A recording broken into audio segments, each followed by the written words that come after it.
अस्सलाम वालेकुम मेरे प्यारे प्यारे व्यूवर्स को मेरा प्यार भरा सलाम। मैं हूँ हफ्सा फरीद और आप देख रहे हैं मेरा YouTube channel Hafsa Farid cooking. आज हम लच्छेदार क्रिस्पी पकौड़ों की रेसिपी बनाएंगे। तो चलेंगे रेसिपी बनाना हम शुरू करते हैं। सबसे पहले आपने 2 अदद आलू ले लेने हैं और उनको आपने काट लेना है बारीक बारीक। फिर आपने एक दरमियाने साइज़ का प्याज लेना है जिसे जूलियन स्टाइल में काट लेना है। 1 चम्मच नमक शामिल करेंगे। 4 से 5 अदद सब्ज़ मिर्चें चॉप की हुई शामिल करेंगे और यहाँ पर मैंने मेथी शामिल की है हस्बे ज़रूरत। अब मसाले शामिल करते हैं। 1 चम्मच खुश्क धनिया पाउडर आप शामिल करेंगे। साथ ही 1 चम्मच भरकर कश्मीरी लाल मिर्च पाउडर, आधा चम्मच चिली फ्लेक्स, आधा चम्मच ही साबुत धनिया और साथ ही 1/4 चम्मच अजवाइन शामिल करेंगे और 1/4 चम्मच ही शामिल करेंगे गरम मसाला पाउडर, 1/4 चम्मच काला नमक। बस यही मसाले आपने शामिल करने हैं। और अब आप शामिल करेंगे 1 कप भरकर बेसन का। बेसन को शामिल करने से पहले अच्छे से छान लीजिएगा। यहाँ पर जो हमने अजवाइन शामिल की है ये मैदे की तेज़ाबियत को ख़त्म करती है और इस पॉइंट पर आप अनारदाना भी शामिल कर सकते हैं। और यहाँ पर मैंने आधा चम्मच हल्दी शामिल की है। तमाम मसालों को अच्छे से आपने मिक्स करना है ताकि वो आलू और प्याज के साथ अच्छे से मिल जाए। अब यहाँ पर आपने पुदीना शामिल करना है।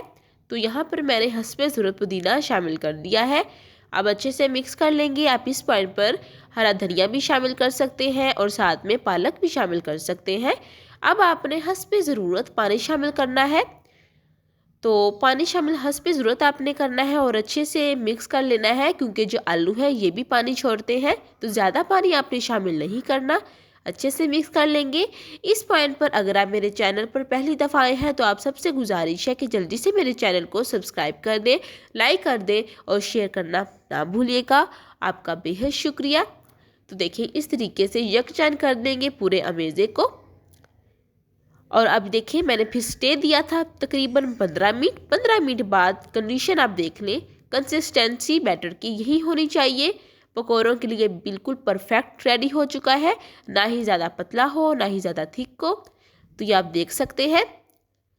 चलें जी अब साइड पर रखते हैं। दूसरी तरफ पैन में अच्छे से आपने घी को गर्म करना है। जब घी अच्छे से गर्म हो जाए उसके बाद आपने इस तरह से बैटर को 1 चम्मच के मुताबिक आपने इस तरह डालते जाना है जिस तरह का साइज़ आपको चाहिए, छोटे या बड़े। फ्लेम बाद में आपने मीडियम कर देना है, मीडियम टू लो के दरमियान। पहले घी अच्छे से गर्म होना चाहिए। अगर घी गर्म नहीं होगा सही से तो ये जाते ही पैन के साथ चिपक जाएंगे। और फिर आपने कुछ मिनट यानी कि कुछ सेकंड आपने फिर स्टे देना है। कुछ सेकंड स्टे देने के बाद फिर आपने इस तरह स्पैचुला की मदद से आहिस्ता से साइड चेंज करनी है। लो टू मीडियम फ्लेम रखेंगे ताकि आलू अंदर से अच्छे से कुक हो जाए और पकोड़े जो हैं वो बहुत ही क्रिस्पी बने। इस तरीके से आपने सारे बैच जो है वो तैयार कर लेने हैं।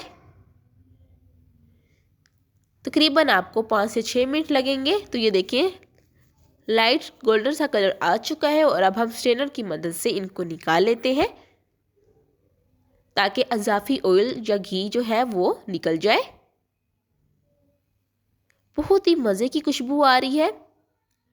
आजकल सर्दियां हैं, ठंडी है, बारिशें भी हो रही हैं कुछ इलाकों में, तो पकोड़े तो बनाने बनते हैं। तो आप ये रेसिपी ज़रूर ट्राई कीजिएगा। मुझे ज़रूर बताइएगा कि आपकी ये रेसिपी कैसी बनी।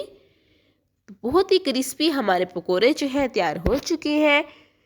चाय के साथ सर्व कीजिएगा मेहमानों को। चलती हूँ, दुआओं में याद रखें। फिर मिलेंगे एक नई रेसिपी के साथ। इजाज़त दें। अल्लाह हाफिज़।